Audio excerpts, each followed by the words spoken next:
বয়স্কদের হাতে কোরআন তুলে দেওয়া উপলক্ষে আজকের এই ওয়াজ ও দোয়া মাহফিলের সম্মানিত সভাপতি,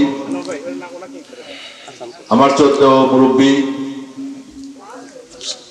জনাব মোহাম্মদ নূর মোহাম্মদ চাঁদপাড়া মানিক কাকা, উপস্থিত মঞ্চে উপস্থিত প্রধান বক্তা, দ্বিতীয় বক্তা সহ অত্র এলাকার ওলামায়ে কেরামগণ, আসসালামু আলাইকুম।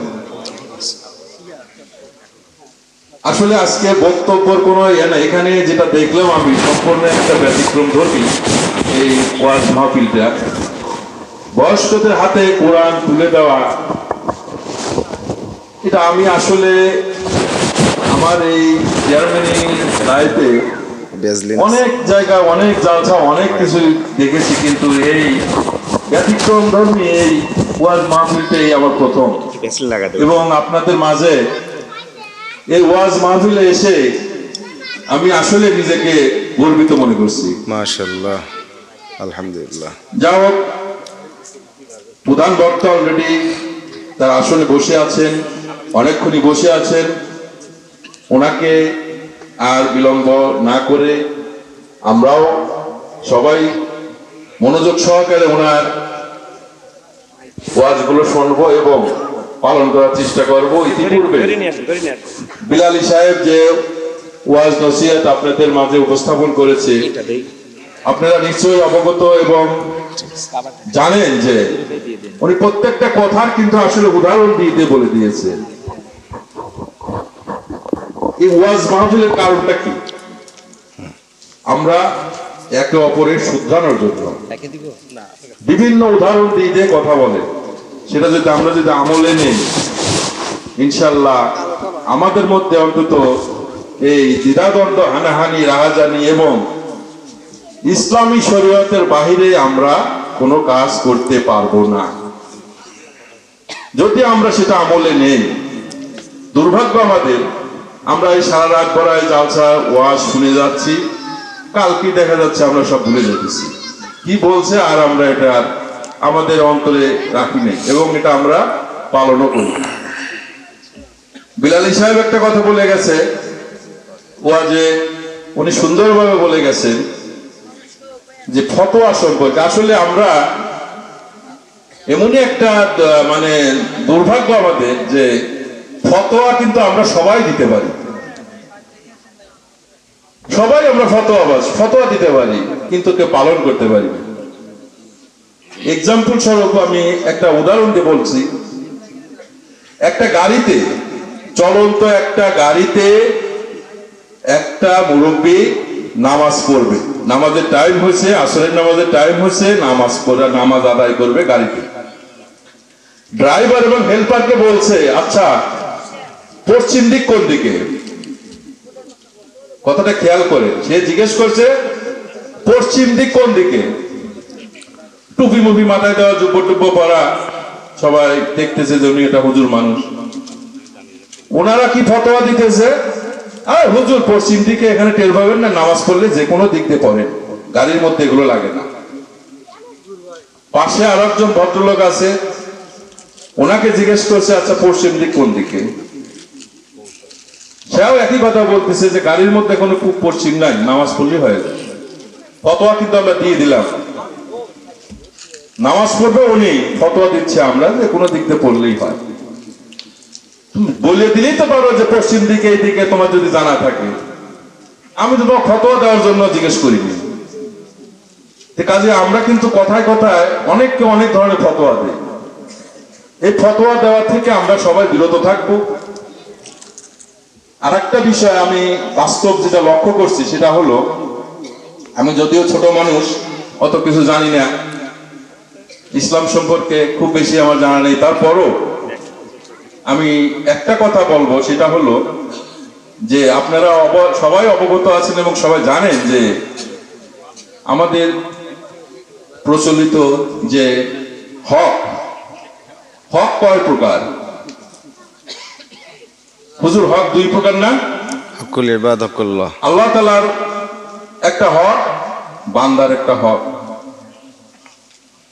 আল্লাহ তাআলার হক কোরবানি টোরবানি এইসব আবিজাবি দিয়ে যদি আমি একটা মনস্থ করি সেটা দেওয়া, আল্লাহর রাস্তায় এটা দিব। আমি যদি এটা না দেই সেটা দায়ভার আমার, আল্লাহ আমাকে ক্ষমা করতেও পারে নাও পারে। কিন্তু জনগণের যে হক, আপনার আমার যে হক, এটা যদি আমি মেরে খাই, এর দায়ভার আপনারটা আমি মেরে খাইলাম, আপনি যদি আমাকে যদি ক্ষমা না করেন আল্লাহ কিন্তু ক্ষমা করবে না। তাই আমি প্রতিনিয়ত এই বিষয়টা আমার নলেজে আসে, নজরে আসে, আমার পরিষদে যা বিচার সালিশ দেয় যে আমার বড় ভাই, আমার বাপ মরে যাওয়ার পরে আমার বড় ভাইটা আমার পাওনা জমিটা আমাকে বুঝায় দেয় না, মানে আমি আমার বোনকে জমি দিচ্ছি না, বাবা মারা গেছে, বোনের আবার জমি কিসের, বিয়ে দিয়ে দিছি, ঝামেলা শেষ। কিন্তু না, বাবার সম্পত্তির যতটুকু থাকুক সেও কিন্তু একটা অংশীদার, আমরা তাকে তারটুক দিয়ে দেব, সে যদি না নেয় সেটা আলাদা কথা, কিন্তু দেওয়ার বেলায় কোন রকমের কার্পণ্যতা করবো না। এটি নিয়ে আমাকে অনেক বিচার সালিশ করতে হয়, আসলে এটা খুবই দুর্ভাগ্যজনক।